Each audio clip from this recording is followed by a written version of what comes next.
विबासपुर नामक गांव में ज्योतिलाल नाम का एक व्यक्ति रहता था। उसके 3 अद्भुत बेटे थे। तीनों ही ज्योतिलाल के अपने बेटे नहीं थे। ज्योतिलाल ने उन्हें गोद लिया था। एक बार जब ज्योतिलाल दूर गांव घूमने गया था, अचानक बहुत तेज बारिश होने लगी थी। ज्योतिलाल एक दुकान के नीचे खड़ा था। तभी उसे बच्चे की रोने की आवाज आती है। वह देखता है, सामने बरसात में 3 बच्चे भीग रहे हैं। ऐसा लग रहा था उन्हें जन्म लिए कुछ ही समय हुआ है। ज्योतिलाल उन्हें उठाकर लाता है।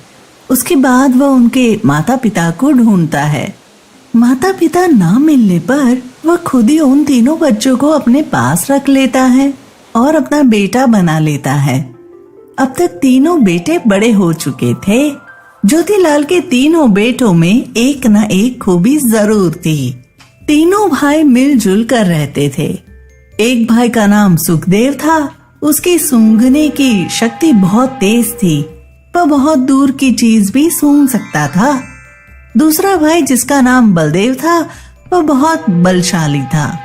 इसलिए गांव का कोई भी व्यक्ति उससे भिड़ना नहीं चाहता था। तीसरे भाई का नाम पूर्वदेव था। उसे किसी भी घटना का पूर्वाभास हो जाता था। आगे क्या होने वाला है वह उसे पता चल जाता था। अपनी इन्हीं अद्भुत शक्तियों की वजह से वह तीनों भाई दूर दूर तक प्रसिद्ध थे। तीनों किसी से नहीं डरते थे। लेकिन जब ज्योतिलाल आता था तब तीनों डर कर एक ओर बैठ जाते थे। तीनों ज्योतिलाल की बहुत सेवा करते थे और सारी बातें मानते थे। एक दिन ज्योतिलाल काम से वापस आया और खटिया पर लेट गया। पिताजी, मैं आपकी पैर दबा देता हूँ, आप आराम करो। बेटा तू रहने दे। तू पैर दबाने चलेगा तो मेरी पैर बचेगी या नहीं कौन जानता है। यह सुन तीनों भाई हंसने लगे। हाँ बलदेव भाई, अब रहने दो, मैं और पूर्वदेव यह काम कर लेंगे हैं। तीनों भाई अपने पिता के एक बुलाने पर हाजिर हो जाते थे। ज्योतिलाल भी उन्हें अपने बेटों से भी बढ़कर मानता था। अपने इन्हीं तीनों बेटों के लिए ज्योतिलाल ने शादी नहीं की। वह सोचता था अगर मेरी पत्नी आएगी तो वह इन्हें प्यार नहीं करेगी। एक बार की बात है, ज्योतिलाल को किसी जरूरी काम से बाहर जाना था। ज्योतिलाल अपने तीनों बेटों को बुलाता है और कहता है, मुझे कुछ दिनों के लिए बाहर जाना है। तुम तीनों मिलजुल कर रहना और गांव में किसी को परेशान मत करना। अब जी पिताजी। ज्योतिलाल घर से निकल जाता है। कुछ घंटों बाद पूर्वदेव बहुत परेशान हो जाता है। अब भाइयों, मुझे लगता है कुछ बुरा होने वाला है। क्या बुरा होने वाला है भाई? मुझे ऐसा आभास हो रहा है कि पिताजी पर कुछ परेशानी आने वाली है। सभी भाई सतर्क हो जाते हैं। सभी पूर्वदेव को और सोचने को कहते हैं जिससे और बातें पता लगाई जा सके। काफी देर ध्यान करने के बाद पूर्वदेव ने कहा, अब पिताजी का अपहरण हो गया है। कुछ गुंडों ने उन्हें अगवा कर लिया है और वो उन्हें बांध कर रखे हुए हैं। तीनों भाई तुरंत ज्योतिलाल की खोज में निकल जाते हैं और साथ ही साथ पूर्वदेव अपनी शक्तियों से यह पता लगाने में लगा था कि गुंडों ने ज्योतिलाल को पकड़कर कहाँ रखा है। पूर्वदेव अपनी शक्तियों से आभास कर सभी भाइयों को रास्ता दिखाता जा रहा था। काफी समय तक चलते रहने के बाद उन्हें एक गुफा दिखाई देता है। गुफा के बाहर कुछ डाकू खड़े थे।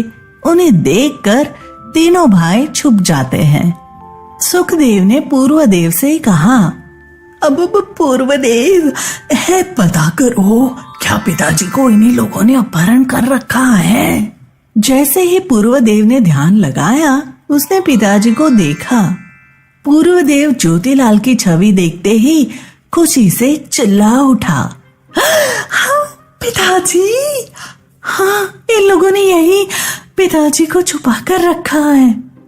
पूर्वदेव के चिल्लाने की वजह से डाकुओं को उनके वहां होने का पता लग जाता है और वे दौड़कर वहां आते हैं और तीनों भाइयों को पकड़कर अपनी गुफा में ले जाकर ज्योतिलाल के साथ बांध देते हैं। ज्योतिलाल को देख तीनों भाई बहुत खुश होते हैं।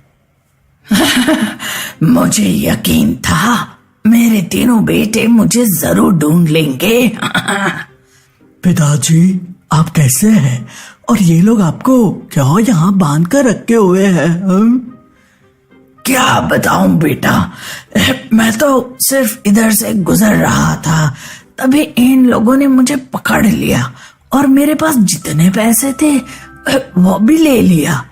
अब यह मुझे मारने वाले हैं। फिक्र मत कीजिए पिताजी, हम आ गए हैं ना। मैं देखता हूँ मेरे रहते आखिर आपको कोई हाथ तक कैसे लगाता है। डाकू ने तीनों भाइयों को भी ज्योतिलाल के साथ बांध दिया। कुछ देर बाद वे डाकू बाहर जाकर कुछ खाने का सोचते हैं। हम कहीं जा नहीं रहे। तुम चारों ज्यादा समझदार बनने की कोशिश मत करना, वरना सबसे पहले इस बुड्ढे को ही मारूंगा। यह सुनते ही बलदेव का क्रोध अत्यधिक बढ़ जाता है। अगर असली दम दिखानी है तो पहले यह हाथ खोल दे, उसके बाद बताता हूँ। पूर्वदेव बलदेव को शांत करवाता है। डाकू ने बलदेव को और भी रस्सियों से बांध दिया और खाने चले गए। उनके जाने के बाद पूर्वदेव ने सुखदेव से कहा, अब यह पता करो सुखदेव, आखिर यहाँ से कितनी दूरी पर खाने का दुकान है? हाय। सुखदेव ने अपनी सूंघने की शक्ति से यह पता लगाया कि यहाँ से 1 किलोमीटर की दूरी पर ढाबा है। यह सुनते ही तीनों समझ गए उनके पास ज्यादा समय नहीं है, उन्हें जल्दी यहाँ से निकलना होगा। तभी तुरंत बलदेव ने अपना बल लगाया और अपनी रस्सी तोड़ दी। फिर बारी बारी से ज्योतिलाल और बाकी भाइयों की भी रस्सी तोड़ दी। इतने में ही पूर्वदेव ने पता लगा लिया कि डाकू कुछ ही दूरी पर है। यह सुन ज्योतिलाल घबरा गया कि अब फिर से वह हमें जाने नहीं देंगे। इतने में ही वहां पर डाकू आ जाते हैं। हमने तुम सब से कहा था ना कि हमारे साथ चालाकी नहीं करना, लेकिन तुम लोग नहीं माने। अब देखो, सबसे पहले इस बुड्ढे को ही मारूंगा, फिर तुम सब भी मारे जाओगे। लेकिन पहले ये बताओ, हमने तो तुम सभी को इतनी जोर से बांध रखा था, फिर तुम सब आखिर निकल कैसे गए? हाँ। इतना कहते ही बलदेव बीच में बोल पड़ा, वो कोई बात नहीं, उस वक्त नहीं पता चला तो क्या हो गया, अब तो पता चल जाएगा ना। बलदेव ने पूरी ताकत लगाकर डाकुओं को मारना शुरू कर दिया और उनकी हालत खराब कर दी। फिर पूर्वदेव के द्वारा बताए जाने वाले रास्ते पर निकल पड़े और वापस अपने घर पहुंच गए।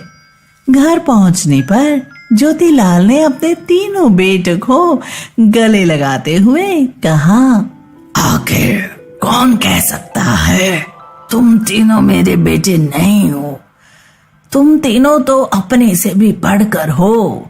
जरूर मैंने बहुत ही अच्छा काम किया होगा जो मुझे तुम तीनों जैसे बेटे मिले।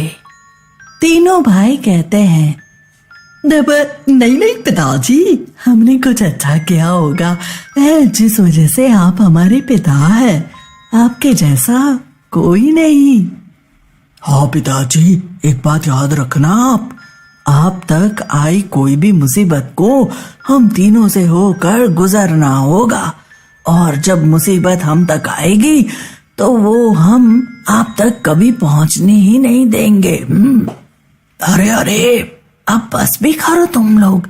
देखो मैं बिल्कुल सुरक्षित हूँ, तुम तीनों के सामने खड़ा हूँ, हैं? हाँ भाइयों, छोड़ो इन सब बातों को, हैं? चलो आज कुछ अच्छा बनाकर खाते हैं। अब सभी वापस पहले की तरह खुशी खुशी रहने लगते हैं।